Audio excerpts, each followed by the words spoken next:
வணக்கம் தோழமைகளே, எப்படி இருக்கீங்க? நல்லா இருக்கீங்களா? இப்போ நாம் வந்தனகாளி கதையுடைய 3வது பகுதியை பார்க்க போகிறோம். வாங்க கதைக்குள்ளே போகலாம். உங்கள் காதுகளுக்கு இனிமையான கதைகளை கொண்டு வரும் மகிழ் தமிழ் கதைகள். வாருங்கள் கதைப்போம். அத்தியாயம் 9.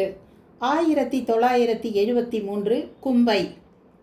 கண்களை மூடி படுத்திருந்தார் பட்டப்பா. சங்கு அவர் கட்டிலின் அருகே சென்று அவரை நோக்கினான். வெகு நேரம் அவரையே ஏதோ யோசனையுடன் பார்த்தவன் தன் வேட்டியில் முடிந்து வைத்திருந்த அந்த தாயத்தை அவருடைய படுக்கையின் அடியில் வைத்தான். வாசுதேவன் மாமாவுக்கும் அவருடைய மகன் சிவராமனுக்கும் பிரயோகம் விடுபட்ட அன்று விழுந்தவர்தான் பெரியப்பா. அதற்கு பிறகு எழுந்து கொள்ளவே இல்லை. குற்றுயிரும் குலையுயிருமாக கிடந்த அவரை பார்க்க சங்குவுக்கே என்னவோ போலிருந்தது. பார்ப்போம், இந்த தாயத்தின் மகிமையால் அவர் நிச்சயம் பழையபடி ஆகிவிடுவார். ஒன்று மட்டும் அவனுக்கு புரிந்தது. இவனிடம் உத்தமர் போல பேசிய பெரியப்பா தான் வாசு மாமா குடும்பத்தின் மீது பிரயோகம் பண்ணியிருக்கிறார். அப்படி என்ன துவேஷம் அந்த குடும்பத்தின் மீது? இத்தனைக்கும் இவன் அப்பா தியானேஸ்வரனின் உயிர் சிநேகிதன் தானே வாசுதேவ ஐயர். நேரம் கிடைக்கும்போது பெரியப்பாவிடம் பேசி எல்லாவற்றையும் தெரிந்து கொள்ள வேண்டும். சங்கு வீட்டை விட்டு வெளியே வந்தான். வாசுதேவ ஐயரின் வீட்டை நோக்கி நடந்தான். அவர் அன்றைய பேப்பரை புரட்டி கொண்டு வாசலிலேயே உட்கார்ந்திருந்தார். வாடா சங்கு, நீ இப்படி அடிக்கடி எங்காத்துக்கு வர்றது உங்க பெரியப்பனுக்கு தெரியுமோ? அவர் எதையும் தெரிஞ்சுக்கிற நிலையில இல்லை. டி சுந்தரி, சங்கு வந்திருக்கான் பாரு என்று மாமியிடம் சொல்ல அவள் பரபரப்புடன் வாசலுக்கு வந்தாள். மாமியின் முகம் அளவற்ற சந்தோஷத்தினால் பூரி படைந்திருந்தது. வழக்கமான கண்களில் மிதந்து கொண்டிருக்கும் அந்த சோகம் இப்போது இல்லை. மாமி, சிவராமன் எங்க? சுவாமி மலைக்கு போயிருக்காண்டா. அவன் மாமா வாத்துக்கு நின்று போன படிப்பை தொடர போறானா. மாமா சொல்லுடா, தப்பா நினச்சிக்காதேல். உங்கள் மேலே பிரயோகம் பண்ணுற அளவுக்கு என் பெரியப்பாவுக்கு உங்கள் மேலே என்ன கோபம்? வாசுதேவா ஐயர் பேப்பரை மடித்து வைத்தார். டேய் சங்கு, நீ இப்போ உங்கள் பெரியப்பா நிலையில் இருக்க. நான் அவனை பற்றி ஏதாவது சொல்லி உங்கள் உறவு கெட்டுடக்கூடாதுரா. எங்கள் உறவு கெட்டு போகிற அளவு விஷயம் நடந்திருக்கா? என்ன நடந்தது? மாமியின் கண்கள் மாமாவை எச்சரித்தது. இதை பாருங்கோ, சங்கு மனசு புண்படுற மாதிரி எதையும் சொல்லாதீங்கோ. மாமா மௌனம் சாதித்தார். மாமா, இன்னைக்கு பைத்தியம் பிடிச்சிடும் போல இருக்கு. என் அப்பா எப்படி செத்து போனார்? என் அம்மாவுக்கு என்ன ஆச்சு? உங்களுக்கும் எங்கள் ஆத்து மனுஷாளுக்கும் என்ன விரோதம்? தயவுசெய்து சொல்லுங்க மாமா. சொல்கிறேன்டா சங்கு, எல்லாத்தையும் சொல்கிறேன். வாசுதேவன் சொல்ல ஆரம்பித்தார். டேய் சங்கு, நானும் உங்கள் அப்பா தியானாவும் ஒன்றா படித்தோம். உங்கள் அப்பாவுக்கு இங்கிலீஷ் படிப்பு ஏறலை. சீக்கிரத்திலேயே வைத்தியத்துக்கு போயிட்டான். நான் தொடர்ந்து படித்தேன். எம்ஏ ஹிஸ்ட்ரி படிச்சுட்டு ஆர்கியாலஜியில் டிப்ளமா வாங்கினேன். ஆனால் எங்கள் ஸ்நேகம் மட்டும் தொடர்ந்தது. எனக்கு சீக்கிரத்திலேயே கல்யாணம் ஆயிடுத்து. நீ எப்படா கல்யாணம் செஞ்சுக்க போகிறேன்னு தியானாவை கேட்டேன். இப்போ இல்லை அப்படின்னு எப்போ கேட்டாலும் சொல்லுவான். ஒரு தடவை ஒரு சதஸ்காக அவன் பனாரஸ் கிளம்பி போனான். அங்கே தான் அவன் வாழ்க்கையில் ஒரு திருப்பு முனையே ஏற்பட்டது. மாமாவின் கண்கள் பனித்திருந்தன. தன் அப்பாவின் மீது அவர் கொண்டிருந்த பிரியத்தின் அளவை உணர்ந்து கொண்டான் சங்கு. அத்தியாயம் 10. 1948 பனாரஸ். டோங்காவிலிருந்து இறங்கினாள் ஸ்ரத்தா. இதுதான் ஜோஷிமட் மேம் சாப், டோங்காவாலா சொல்ல ஸ்ரத்தா உள்ளே நுழைந்தாள். அதன் அலுவலகத்தில் தாடி மீசையுடன் சாது ஒருவர் உட்கார்ந்திருந்தார். யாரை பார்க்கணும்? கங்காதர் பண்டிட். அவள் கேட்டுக்கொண்டிருக்கும் போதே ஒருவர் உள்ளே வந்தார். தன் கையில் இருந்த சாவியை அங்கிருந்த ஆணியில் மாட்டினார். பண்டிட்ஜி, உங்களை பார்க்கத்தான் இந்த பொண்ணு வந்திருக்கா. கங்காதர் அவளை ஏற இறங்க பார்த்தார். ஜி, நான் ஸ்ரத்தா, நிம்பார்கவ் பண்டிட்டின் பெண். அவர் முகம் மலர்ந்தது. வந்துட்டியாமா? உங்களைத்தான் நான் எதிர்பார்த்துட்டே இருந்தேன். அவர் கண்கள் அவள் பின்னால் யாரையோ தேடின. உன் அக்கா எங்க? அவள் இறந்துட்டா பண்டிட்ஜி. பிரசவம் போது ரொம்ப கஷ்டப்பட்டா. உங்கள் அப்பா லெட்டர் போட்டிருந்தார், நீங்கள் 2 பேரும் வரப்போறீங்கன்னு. அப்பா கிட்டேருந்து புதுசாக ஏதாவது தகவல் வந்திருக்கா? இல்லைம்மா, ரஸ்கம் இப்போ எதிரிகள் கையில் இருக்குது. உங்கள் அப்பாவை பற்றி எந்த தகவலும் இல்லை. வேதனையுடன் தலை குனிந்தாள் ஸ்ரத்தா. பைஜிநாத்ஜி, ஸ்ரத்தாவுக்கு ஒரு டீ கொண்டு வர சொல்லுங்க, பண்டிட் சொல்ல அவர் அகன்றார். மேலே என்ன பண்ண போகிற ஸ்ரத்தா? அவளுடைய நிலை அவரை உலுக்கி விட்டு இருந்தது. பண்டிட்ஜி, நான் உடனே தெற்கே போகணும். எனக்கு அந்த பகுதியை பற்றி ஒன்றுமே தெரியாது. தெற்கேனா எந்த பகுதி? கோவில்கள் நிறைய இருக்கும் பகுதின்னு அப்பா சொன்னார். தமிழ் பேசுகிற பகுதியாம். மதராஸா? ஆமாம். உங்களுக்கு அங்கே யாராவது தெரியுமா? கவலைப்படாத, மதராஸ் மாகாணத்திலிருந்து ஒருத்தர் இங்கே நடக்கிற சதஸ்க்கு வந்திருக்கார். நான் உனக்கு அவரை அறிமுகப்படுத்துகிறேன். அவர்கிட்ட கேட்டால் விவரங்கள் சொல்வார். இன்னைக்கு சாயங்காலம் அவரை காட்டுறேன். நீ அது வரைக்கும் இங்கேயே தங்கலாம். அந்த சாது கொண்டு வந்து நீட்டிய டீயை வாங்கி கொண்டாள் ஸ்ரத்தா. அன்று மாலை அருகில் இருந்த ஆஞ்சநேயர் கோவிலுக்கு கங்காதர் பண்டிட் அவளை அழைத்து சென்றார். இது சக்தி வாய்ந்த அனுமார். உன்னோட எண்ணங்களை நிச்சயம் பூர்த்தி செய்வார். பண்டிட் சொல்ல ஸ்ரத்தா கண்களை மூடி தியானித்தாள். வஜ்ரங்பலி, நான் தேடி போற காரியம் கைகூடணும். அந்த ஸ்ரீ சக்கரம் எனக்கு கிடைக்க நீதான் அருள் புரியணும். அந்த கோவிலை ஒட்டிய ஒரு பெரிய ஹாலில் கூட்டமாக மக்கள் உட்கார்ந்து கொண்டிருக்க ஒரு இளைஞன் அவர்களிடம் சமஸ்கிருதத்தில் உரையாடி கொண்டிருந்தான். ஒரு ஸ்லோகத்தை சொல்லி அதற்கு விளக்கத்தையும் தந்தான். ஸ்ரீ சக்கரம் பார்வதி தேவி உறையும் இடம். ஆதிசங்கரர் ஸ்ரீ சக்கரத்தை வர்ணிக்கும் போது பின்வருமாறு சொல்கிறார். சிவரூபமான சக்கரங்கள் 4, சக்தி ரூபமான சக்கரங்கள் 5, இவைகளுடன் 9 மூல காரணமான சக்கரங்கள் 8 தலங்கள் மட்டுமின்றி இன்னும் 12 தலங்களும் 3 மேகலைகளும் ஆக மொத்தம் 44 தத்துவங்கள் உள்ளடக்கியது இந்த ஸ்ரீ சக்கரம். ஸ்ரத்தாவுக்கு மயிர் கூச்சம் எடுத்தது. எந்த ஸ்ரீ சக்கரத்தை தேடி அவள் வந்திருக்கிறாளோ அதை பற்றி அந்த இளைஞன் சொல்லிக் கொண்டிருப்பது நல்ல சகுனமாகப்பட்டது. உண்மையிலேயே அந்த அனுமார் கோவில் சக்தி வாய்ந்ததுதான். பிரார்த்தனை செய்த அடுத்த நிமிடமே ஒரு வழி புலப்படுகிறதே. நான் சொன்ன அந்த மதராஸ் பண்டிட்ஜி அவர்தான் ஸ்ரத்தா, கங்காதரன் சொன்னார். பேசி கொண்டிருந்த அந்த இளைஞனை பார்த்தால் ஸ்ரத்தா நல்ல கம்பீரமாக இருந்தான். மதராசியாக இருந்தாலும் இந்தியும் சமஸ்கிருதமும் சரளமாக பேசி கொண்டிருப்பதை வியப்புடன் பார்த்தாள். யார் அவர் பண்டிட்ஜி? அவர் பெயர் தியானேஸ்வரன். நல்லா படிச்சிருக்கார். ரொம்ப நல்ல மாதிரி. நம்ம ஜோஷி மாட்டில் தான் தங்கி இருக்கார். கூட்டம் முடிந்தது. பண்டிட் ஸ்ரத்தாவை அழைத்து கொண்டு தியானேஸ்வரனை நெருங்கினார். நமஸ்தே ஜி, மட்டில் தங்குற வசதியெல்லாம் எப்படி இருக்கு? பணிவுடன் கை கூப்பினான் தியானேஸ்வரன். ஒரு குறையும் இல்லை பண்டிட்ஜி. இவ பெயர் ஸ்ரத்தா, எனக்கு வேண்டப்பட்ட பொண்ணு.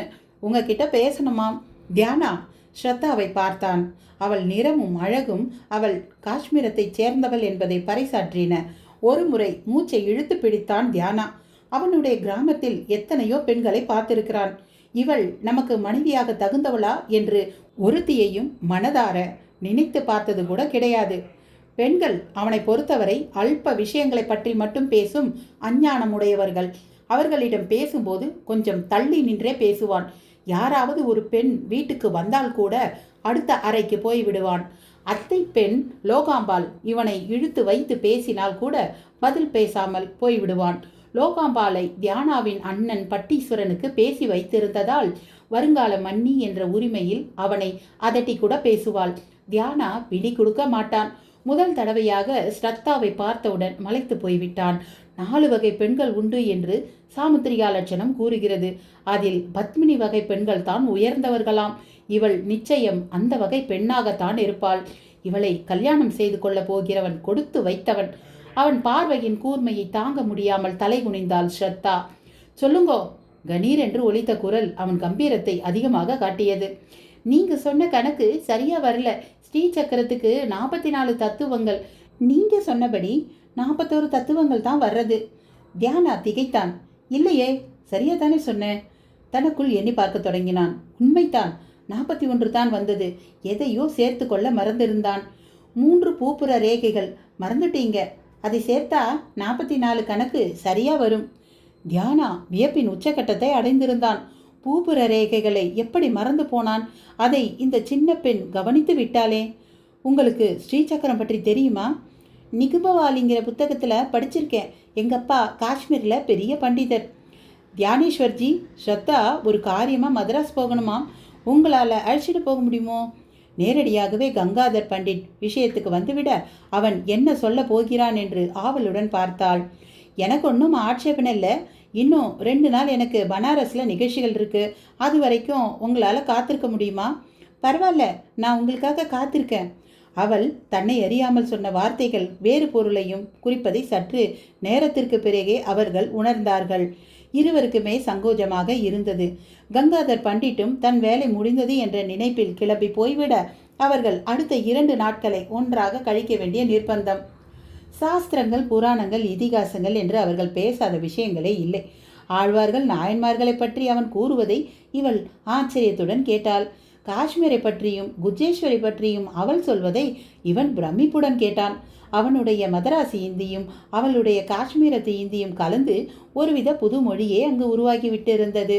மொழிகள் வேறாக இருந்தால் என்ன, கலாச்சாரம் எல்லாம் மாகாணங்களுக்கும் பொதுவாகத்தானே இருக்கும். ஒற்றுமைக்கு ஏன் பங்கம் வரப்போகிறது? தியானா நினைத்தான். ஸ்ரத்தாவிடம் பேசிக்கொண்டே இருந்ததில் அவளுடைய அபார ஞானம் அவனுக்கு தெரிய வந்தது. அவன் எந்த விஷயத்தை பற்றி சொன்னாலும் உடனே அதை கிரகித்துக் கொள்ளும் திறமை படைத்திருந்தாள் அவள்.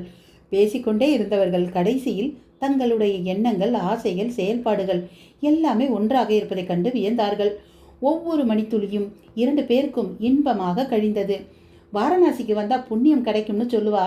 எனக்கு மனைவியே கிடைச்சிட்டா. சென்னை ரயில் நிலையத்தில் இறங்கும்போது ஸ்ரத்தாவிடம் தியானா இப்படி சொன்னான். ஸ்ரத்தாவுக்கு தங்களிடையே மொழி ஒரு தடையாக இருக்கும் என்று தோன்றவில்லை. பண்டிதர்கள் குடும்பம் தானே, பெரிதாக என்ன பிரச்சனை வரப்போகிறது என்று நினைத்தாள்.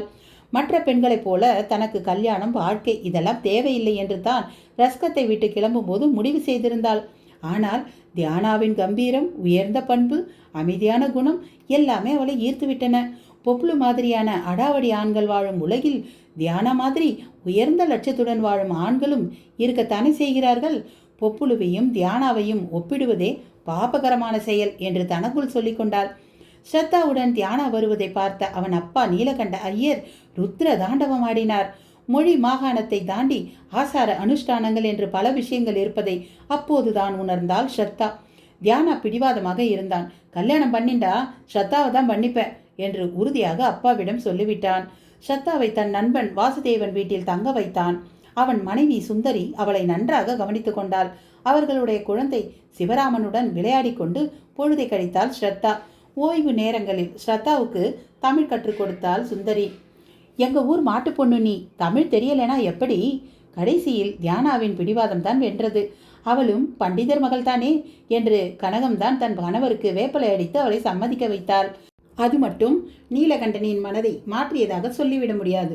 ஒரு நாள் கோவிலுக்கு சென்ற நீலகண்டன் ஸ்ரத்தா சன்னதியில் உட்கார்ந்து தைத்திரியோபநிஷத்தின் முதல் பிரசன்னமான சீஷாவல்லியை சொல்லிக் கொண்டிருப்பதை பார்த்தார். மலைத்து போனார். ஒரு தூண் மறைவில் நின்று முழுவதையும் கேட்டவரின் மனம் இளகியது. விஷயம் தெரிந்த பெண்ணா இருக்காளே, சம்மதம் தந்து விடுவோம் என்று அப்போதே முடிவு செய்து விட்டார். ஸ்ரத்தாவும் தியானாவும் அடைந்த மகிழ்ச்சிக்கு எல்லையே இல்லை. தனக்கு கல்யாணம் நிச்சயம் ஆகிவிட்டதாக அப்பா நிம்பார்காவுக்கு கடிதம் போட்டாள். அவரிடமிருந்து பதில் இல்லை. பவானி தேவுக்கும் கங்காதர் பண்டிட்டுக்கும் மறக்காமல் அழைப்புதழை அனுப்பினாள். கங்காதர் பண்டிட் மட்டும் ஆசி கூறி கடிதம் போட்டார்.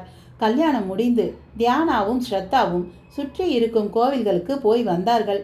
கும்பகோண கோவில்கள் அவளுக்கு பிரமிப்பை ஏற்படுத்தின. அதன் சிற்பங்களை பார்த்து அசந்து போனாள். கோவில் உற்சவங்கள், ஊர் மக்கள் கூடி தேர் இழுப்பது போன்ற நிகழ்ச்சிகள் அவளை மிகவும் கவர்ந்தன. கிராமத்து ஜனங்களின் அன்றாட நடவடிக்கைகள் கோவிலை சார்ந்து இருப்பதை புரிந்து கொண்டாள். தியானாஜி, எங்கள் காஷ்மீரை தான் பாரத கலாச்சாரத்துக்கு ஆதாரம்னு நினச்சேன். இங்கே பார்த்தா உங்கள் கலாச்சாரத்தில் ஆழ்ந்த பிடிப்பும் வேகமும் அதிகமாக இருக்கிறதா தோணுது. அப்படி இல்லை ஸ்ரத்தா, கலாச்சாரம் பிறக்கிற பூமி உங்களோடது. மலையில் பிறக்கிற ஆறு சிறு துளியாக வெளியே வரும். அது காடுகளையும் மலைகளையும் கடந்து வந்து கடலில் கலக்கிறப்போ வேகம் அதிகமாக இருக்கும். கடலில் கலக்கிற பகுதிங்கிறதால தான் எங்கள் மாகாணத்தில் கலாச்சார நதியின் வேகம் அதிகமாக இருக்குது. கடல் கணவனை பார்த்து விட்ட சந்தோஷத்தில் 6 மனைவி பாய்ந்து போய் கட்டிக்கிறான்னு ஒரு கவிஞர் கூட எழுதியிருக்கார். ஸ்ரத்தா, நீ என்னை கட்டிக்கிறச்ச இருக்கிற வேகத்தை விடவா? அதுதானே பார்த்தேன். அழகாக விளக்கம் சொல்லிட்டே வந்துட்டு கடைசியில் அதை கொச்சப்படுத்திட்டீங்களே, சராசரி ஆம்பளை மாதிரி, ஸ்ரத்தா பொய் கோபத்துடன் சொன்னாள். ஒரு நாள் மாலை சிதம்பரம் நடராஜர் கோவிலில் உட்கார்ந்திருந்த போது தான் கிளம்பி வந்த நோக்கத்தை அவனிடம் சொன்னாள் ஸ்ரத்தா. தியானாஜி, இங்கே நிகும்பலா தேவி கோவில் எங்கே இருக்குது தெரியுமா? நிகும்பலா தேவியா? அப்படி ஒரு கோவில் மெட்ராஸ் மாகாணத்தில் இருக்கிறதாவே நான் கேள்விப்பட்டதில்லையே. உங்கள் அப்பாவுக்கு தெரிஞ்சிருக்குமோ? எதுக்கு அந்த கோவிலை பற்றி கேட்குற? ஏதாவது பிரார்த்தனையா? ஸ்ரத்தா தான் தேடி வந்திருக்கும் ஸ்ரீ சக்கரத்தை பற்றி சொன்னாள். ஆதிசங்கரர் அந்த ஸ்ரீ சக்கரத்தால் நிகும்பல காளியை பந்தனம் பண்ணியிருக்கார். அந்த ஸ்ரீ சக்கரத்தை எப்படியாவது எங்க குச்சேஸ்வரி கோயில்ல திருப்பி புதைச்சி வச்சிடணும். அப்பத்தான் எங்க காஷ்மீருக்கு ஒரு விடிவு காலம் பிறக்கும். அவள் தீவிரமாக சொல்ல தியானா விழுந்து விழுந்து சிரித்தான். யாரிடமும் கேட்டு வைக்காத ஸ்ரத்தா, பைத்தியகாரின்னு சொல்லிடுவா. நாம இப்ப இருக்கிறது 1949. நீ பேசுறது 1200 வருஷத்தையே சமாச்சாரம். நடக்கிற காரியமா இது? சப்பென்று போய்விட்டது ஸ்ரத்தாவுக்கு. நிகும்பல கோவில் நிச்சயம் இருக்கணும் தியானாஜி. நிகும்பல காளியோட 18வது மூர்த்தம். ஊருக்கு போன உடனே தன் தந்தையை இரவு சாப்பாட்டின் போது கேட்டான். அப்பா, நிகும்பல கோவில்னு ஏதாவது நம்ம பக்கத்துல இருக்கா? அதெல்லாம் கட்டுக்கதடா. ஏமா ஸ்ரத்தா, இதையெல்லாம் நம்பியா அவ்வளோ தூரம் புறப்பட்டு வந்த? நீலகண்ட ஐயர் கேலியாக சிரித்தார். காளியை தேடி வந்தவளுக்கு நான் கிடைச்சேன், என்ன மாமியாரை ஏத்துண்டுட்டா. கனகம் நக்கலாக கூற எல்லோரும் சிரிக்க ஆரம்பித்தனர். தன் மாமியார் தன்னை ஏதோ குத்தலாக சொல்கிறார் என்பது மட்டும் புரிஞ்சது. தஞ்சாவூர் காவிரி ஆற்றின் காரம் பாவம் ரஸ்கம் குஜமுகிக்கு எப்படி புரியும்? நண்பன் வாசுதேவன் வீட்டில் மறுநாள் அவர்களுக்கு விருந்து. சாப்பிடும்போது ஸ்ரத்தா சொன்ன நிகும்பலை கோவிலை பற்றி அவனிடம் கேட்டான். விவரங்களை கேட்ட வாசுதேவன் வியப்படைந்தான். இதுவரைக்கும் இப்படி ஒரு சம்பவம் நான் கேள்விப்பட்டதே இல்லை. நானும் நிறைய கால்வி மூர்த்தங்களை பற்றி படிச்சிருக்கேன். ஆனா நிகும்பல மூர்த்தம் இங்கே இருந்ததா எனக்கு தெரியாதே. எனக்கு கொஞ்சம் டைம் கொடு, நான் விசாரிச்சு சொல்றேன். வாசுதேவன் சொல்ல அவர்கள் வீட்டிற்கு கிளம்பினார்கள். வீட்டுக்கு போன ஸ்ரத்தாவுக்கு திடீரென்று தலை சுற்ற ஆரம்பித்தது. கொல்லைப்புறமாக சென்று வாந்தி எடுத்தவள் அப்படியே சுருண்டு படுத்து விட்டாள். மருத்துவச்சி வந்து விஷயத்தை உறுதிப்படுத்தினாள். கனகம்மா, நீ பாட்டியாக போற. ரொம்ப சந்தோஷம். 2 மாட்டு பொண்ணும் வாய்த்த சாட்சிண்டாச்சு. பெருமாள் இருக்கிற வரைக்கும் உற்சவத்துக்கு என்ன குறைச்சல்? தன் வழக்கமான பழமொழி தாக்குதலை வீசிவிட்டு சமையலறைக்குள் அடைகளை புகுந்தாள் கனகம். லோகாம்பாளுக்கும் அதுதான் தலைப்பிரசவம். கனகம் அவளுக்கு பார்த்து பார்த்து பணிவிடை செய்தாள். குங்குமப்பூ போட்ட பாலை லோகாம்பாளுக்கு மட்டும் தருவாள். ஏமா, ஸ்ரத்தாவும் தானே மாசமா இருக்கா, அவளுக்கு குங்குமப்பூ பால் தரக்கூடாதா? பொறுக்காமல் கேட்டுவிட்ட தியானாவை அலட்சியத்துடன் பார்த்தாள். நீயும் அட்டக்கரியா பொண்ணப்பூ தேடி குடிச்சிருந்தேனா குங்குமப்பூ போட்ட பாலை கொடுக்கலாம். நீ தான் காஷ்மீர் குங்குமப்பூவையே கல்யாணம் பண்ணிட்டுட்டியே. தொடப்பக்கட்டைக்கு பண்டு குஞ்சலம் கேட்கறதாக்கும் முணுமுணுத்தபடி அவள் செல்ல தியானா பரிதாபத்துடன் ஸ்ரத்தாவை பார்த்தான். 2 நாளைக்கு பிறகு வாசுதேவன் தியானாவை காண வந்தான். தியானா, உன் மனைவி சொன்ன கோவிலை பற்றி முழுசா விவரம் கிடைக்கல. ஆனால் ஸ்ரீரங்கம் கோவில் பண்டார சாலையில் ஸ்ரீ விபீஷ்ண யுத்தம்னு ஒரு புத்தகத்தில் நிகும்பலையை பற்றி சொல்லப்பட்டிருக்கிறதா என் நண்பன் ஒருத்தன் சொல்கிறான். போய் பார்க்கலாமா? உடனே ஸ்ரத்தாவை அழைத்து கொண்டு வாசுதேவனுடன் ஸ்ரீரங்கம் கிளம்பிவிட்டான். ஸ்ரத்தா கோவிலையும் காவிரி கொள்ளிடம் காறுகளையும் பார்த்து அதிசயித்தாள். எவ்வளவு பெரிய கோவில்! வாசுதேவனின் நண்பன் நாராயணன் கீழே உத்தர வீதியில் குடியிருந்தான். அவன்தான் இவர்களை பண்டார சாலைக்கு அழைத்து சென்றான். பண்டார சாலைனா நான் ஏதோ பண்டார பரதேசிகள் உட்கார்ந்துருக்கிற இடம்னு நினச்சேன். வாசு சொன்னான். பண்டார சாலைனா லைப்ரரி. இதை வீரபாண்டியங்கிற பாண்டியராஜா கட்டினான். இங்கே இல்லாத புத்தகங்களே கிடையாது. குறிப்பிட்ட அந்த ஸ்ரீ விபீஷ்ண யுக்தம் என்ற புத்தகத்தை தேடி எடுத்தான் நாராயணன். யாரு இதையெல்லாம் படிக்கிறா இந்த காலத்துல? சும்மா பெருமைக்கு தான் வச்சிருக்கிறோம். அந்த புத்தகத்தை அவர்கள் முன் வைத்தான் நாராயணன். பெரிய புத்தகமாக இருக்கக்கூடும் என்று நினைத்த அவர்களுக்கு அது அளவில் சிறியதாக இருப்பது வியப்பை தந்தது. ஸ்ரீ விபீஷ்ண யுக்தம் என்ற அந்த புத்தகத்தில் முதலில் ஆஞ்சநேயர் ஸ்தோத்திரம் ஒன்று காணப்பட்டது. அதன் கீழே ஒரு விளக்க உரையும் காணப்பட்டது. தியானா தான் அதை படித்தான். இந்த ஸ்தோத்திரம் படவானல ஆஞ்சநேயரை துதித்து விபீஷ்ணன் இயற்றியது. ராமபிரானிடம் சரணாகதி அடைந்த விபீஷ்ணன் இலங்கையின் காவல் தெய்வமான நிகும்பலாதேவி அங்கே கோவில் கொண்டிருக்கும் வரை ராவணனை ஜெயிக்கவே முடியாது என்பதை தெரிவித்தான். கடல் கடந்து சென்று அவள் மூர்த்தத்தை கொண்டு வந்து விட்டால் அப்புறம் ராவணனை எளிதாக வெல்லலாம் என்று தீர்மானித்து கொண்டு இந்த வடவானல ஆஞ்சநேயர் ஸ்தோத்திரத்தை சொல்லி அனுமானை துதித்தான். அவன் இயற்றியதால் இந்த ஸ்தோத்திரத்துக்கு ஸ்ரீ விபீஷ்ண யுக்தம் என்று சொல்லி வருகின்றனர். அவன் துதியால் மகிழ்ந்து போன அனுமன் இலங்கை சென்று நிகும்பலாதேவி மூர்த்தத்தை கொண்டு வந்தார். ஸ்ரீ ராமபிரான் இலங்கையிலிருந்து வெற்றியுடன் திரும்பிச் செல்லும் போது நிகும்பலாதேவிக்கு ஒரு கோவில் எழுப்பினார் என்று சொல்கிறார்கள். என்னடா வாசு, தகவல் ஒன்றுமே இல்லையே. அனுமன் நிகும்பலாதேவி சிலையை கொண்டு வந்தார்னு இருக்கு, ராமர் கோவில் கட்டினார்னு போட்டு இருக்கு. ஆனா எங்கேன்னு சொல்லலையே. ஏமாற்றத்துடன் சொன்ன தியானாவை நம்பிக்கையுடன் பார்த்தாள் ஸ்ரத்தா. தியானாஜி, நேத்து வரைக்கும் கோவிலே இல்லைன்னு சொல்லிட்டு இருந்தீங்க, இப்போ கோவில் கட்டப்பட்டதுன்னு இதில் சொல்லப்பட்டிருக்கு. தேடி பார்த்தா நிச்சயம் கிடைக்கும். அத்தியாயம் 11. 1979 புதுடில்லி. திவான் சதுர்வேதி பரபரப்புடன் இயங்கிக் கொண்டிருந்தார். அவ்வப்போது ஏதாவது சந்தேகம் எழும்போது பட்டாத்திரியை நெருங்கி அவருடன் ஆலோசிப்பார். சுவாமி சுக்ரானந்தா ஒரு மூலையில் உட்கார்ந்து நடந்து கொண்டிருந்த யாகத்தை பார்த்து கொண்டிருந்தார். மகா சுதர்சன ஹோமம், மகா சண்டி யோகம், மிருத்துஞ்சயம், தன்வந்தரி என்று ஒன்று பாக்கி இல்லாமல் வசுந்தராவின் நலனுக்காக எல்லா யாகமும் நடந்து கொண்டிருந்தது. அங்கே அமாவாசை என்று செய்யப்படும் ஹோமங்களுக்கு நல்ல பலன் உண்டு என்பதால் அந்த நாளை தேர்ந்தெடுத்திருந்தனர்.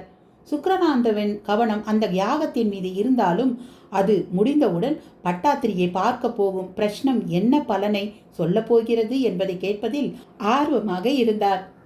எதை தின்றால் பித்தம் தெளியும் என்ற ரீதியில் வசுந்தராவுக்காக செய்ய வேண்டிய பரிகாரங்கள் அனைத்தையும் விடாமல் செய்து வருகின்றனர் திவானும் சுவாமியும். போதா குறைக்கு வசுந்தராவின் பெயரில் எல்லா கோவில்களிலும் விசேஷ அர்ச்சனையும் செய்யப்பட்டு வருகிறது. யாகம் முடிந்து பூர்ணாகுதியும் நிறைவேறியது. வசுந்தராவும் சாகரும் சரியான நேரத்தில் அங்கே வந்து பூர்ணாகுதியில் கலந்து கொண்டனர். யாக பிரசாதத்தை பக்தியுடன் பெற்றுக்கொண்டனர் இருவரும்.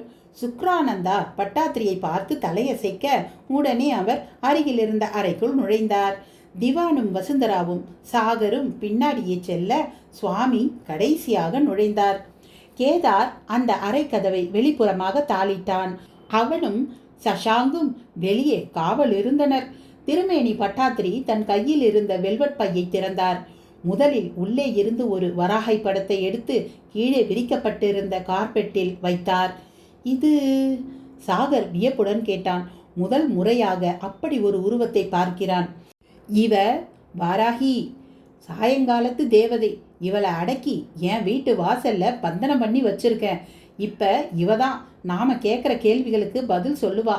பட்டாத்திரி விசித்திரமான மணிகள் கோர்த்த கருப்பு கயிறு ஒன்றை அந்த வராகி படத்துக்கு மாலையாக போட்டார். அந்த கயிற்றின் ஒரு நுனியை தன் இடது கையால் பிடித்து கொண்டார். வலது கையில் அரை டஜன் சோழிகளை உருட்டி கொண்டிருந்தார். ஆரம்பிக்கலாமா? திவானை பார்த்தார் திருமேனி பட்டாத்திரி. வசுந்தராவுக்கும் சாகருக்கும் அவர் செய்கை அதிசயமாக இருந்தது. யாரும் எதுவும் பேசக்கூடாது. பட்டாத்திரியின் முகம் சற்று உக்கிரமாக மாறியது. ஏய் வராகி, நான் கேட்குற கேள்விகளுக்கு பதில் சொல்ல நீ கடமைப்பட்டிருக்கிறாய் என்பதை மனதில் இருத்தி கொண்டு உன்னை பந்தனம் செய்திருக்கோம் இந்த கயிற்றின் மணிகள் மூலம் உன் சம்மதத்தை தெரிவிப்பாய். திடீரென்று அந்த கயிற்றில் கட்டப்பட்டிருந்த அந்த விசித்திர மணிகள் குலுங்கின. பட்டாத்திரி தன் கையால் அதை ஆட்டுகிறாரா என்று சாகர் ஓரக்கண்ணால் கவனித்தான். ஆனால் அடுத்த நிமிடம் அவன் என்ன ஓட்டத்தை புரிந்து கொண்டவர் போல் பிடித்து கொண்டிருந்த கயிறை அப்படியே கீழே வைத்துவிட்டு ஒரு சிறிய கரித்துண்டை எடுத்து 3 புள்ளிகளை முக்கோணமாக வைத்தார். அவர் மீண்டும் அந்த கயிற்றை கையில் எடுக்கும் வரை அந்த மணிகள் குலுங்கி கொண்டு தான் இருந்தன. வந்துட்டியா வராகி? என் கேள்விகளுக்கு பதில் சொல்ல தயார்னா இந்த புள்ளிகளுக்குள்ள வா. பட்டாத்திரி சோழிகளை உருட்டினார். சோழிகள் மூலம் வராகி பதில் சொல்ல அவர் அதை மற்றவர்கள் புரிந்து கொள்வதற்காக வேர்க்குரலில் படித்து சொல்வது வழக்கம். எனக்கு உடம்பு எரிகிறது. உன்னை யாரு ஓமகுண்டத்திலிருந்து தீட்சையை நெற்றியில் அப்பிக்க சொன்னது? எனக்கு எரிகிறது. திருமேனி பட்டாத்திரி தான் செய்த தவறை உணர்ந்தார். மெதுவாக தன் நெற்றியில் இட்டு கொண்டிருந்த ஹோம சாம்பலை துடைத்து கொண்டார். இப்ப சொல்லு வராகி, எனக்கு நிறைய சந்தேகங்கள் இருக்கு. இதை நீ விளக்கணும். கேளு, என் சக்திக்கு உட்பட்டு எதுவாக இருந்தாலும் சொல்கிறேன். கேள்வி கேட்கும்போது திருமேனி பட்டாத்திரியின் சொந்த குரலும் அவர் சோழிகளை படித்துச் சொல்லும்போது கோபாவேசமாக பேசும் ஒரு வயதான பெண்மணியின் குரலுமாய் மாறி மாறி ஒலித்தது. இங்கே உட்கார்ந்திருக்கும் மனிதர்களை உனக்கு தெரியுமா வராகி? தெரியும். மகாராணி வசுந்தரா, அவள் மகன் சாகர், திவான் சதுர்வேதி, சுக்கரன், நீ. வசுந்தராவை பற்றி சொல்லு. மற்றவங்க செஞ்ச தப்பு இவ மேலே. இது தலைவிதி, மாற்ற முடியாது. அதனால் இவ அனுபவிக்கிறா. இதுக்கு பரிகாரம் உண்டா? உண்டு. ஆனந்தபூரில் இவளோட சந்திரமகால் அரண்மனையை விரிவாக்கம் செய்யறச்ச சில அரசு நிலங்களை ஆக்கிரமிச்சதா இவ மேலே வழக்கு வரும். அந்த வழக்கில் கைது செய்யப்படுவா. ஒரு 9 நாள் சிறையில் இருந்துட்டா போதும். திரும்பி வெளியில் வந்த உடனே நல்ல காலம்தான். திரும்பி அவ தொகுதியில் ஜெயிக்கலாம், மந்திரி பதவி கூட கிடைக்கும். சரியா சிறையிலிருந்து வந்த 99வது நாள் பதவி கிடைக்கும். சாகர் அதிசயத்துடன் வசுந்தராவை பார்க்க அவள் கண்களில் பரவசம். வராகி, மகாராணி மனசுல நிறைய குழப்பம் இருக்கே, தூக்கம் இல்லாம அவஸ்தைப்படுறாங்களே. மக்களுக்கு சத்ரு மாதா பிதா. என்ன சொல்ற வராகி? மனசாட்சி தான் குழப்பங்களுக்கு காரணம். நான் உங்ககிட்ட கேட்ட கேள்வி, மகாராணிக்கு ஏன் விசித்திரமான காட்சிகள் தோணுது, இரவு தூங்க முடியாம இந்த காட்சிகள் ஏன் அவங்கள குழப்புறது? திருமேனி, இரவு நேரம் என்பது பகலின் பிரதிபலிப்பு. பகலின் வெப்பம் இரவில் சுடும். பகலின் சூரிய ஒளிதான் இரவில் மதியொளியாக மனதை குழப்பும். மனிதனின் பகல் இளமை, அவன் இரவு முதுமை. ஒரு வயதான பெண்மணி மகாராணியை மிரட்டி வருகிறாள். யார் அவள்? பட்டாத்திரி கேட்டார். இருக்கலாம், இல்லை. எனக்கு புரியல வராகி. மணிகள் குலுங்காமல் அமைதி காத்தன. ஏய் வராகி, கேட்கிறேனே, யார் அந்த கிழவி? திருமேனி, அதை சொல்வதற்கு எனக்கு அனுமதிக்கவில்லை. அவளை ஆண்டு கொண்டிருக்கும் சக்தி. சக்தியா? என்ன சக்தி அது? உலகத்திலேயே மிக பழமையான சக்தி. அது என்ன சக்தி? சக்கர சக்தி. என்ன சக்கரம்? ஸ்ரீ சக்கரம். அது யார் வைத்திருக்கிறார்கள்? கேட்கிறேனே, சொல். நீ எப்படி கேட்டாலும் என் பதில் மௌனம்தான். அந்த சக்கரம் அந்த பெண்ணிடம் உள்ளதா? ஆமாம். ஸ்ரீ சக்கரம் தேவி உபாசனத்துக்கு தானே பயன்படும். கெட்ட காரியங்களுக்கு அதை எப்படி பயன்படுத்தலாம்? சக்கரம் என்பது அதோ அந்த மின்விசிறியின் வேகத்தை குறைக்கவும் அதிகரிக்கவும் ஒரு குமிழ் வைத்துள்ளதே, அது போலத்தான். ஃபேன் ரெகுலேட்டரா?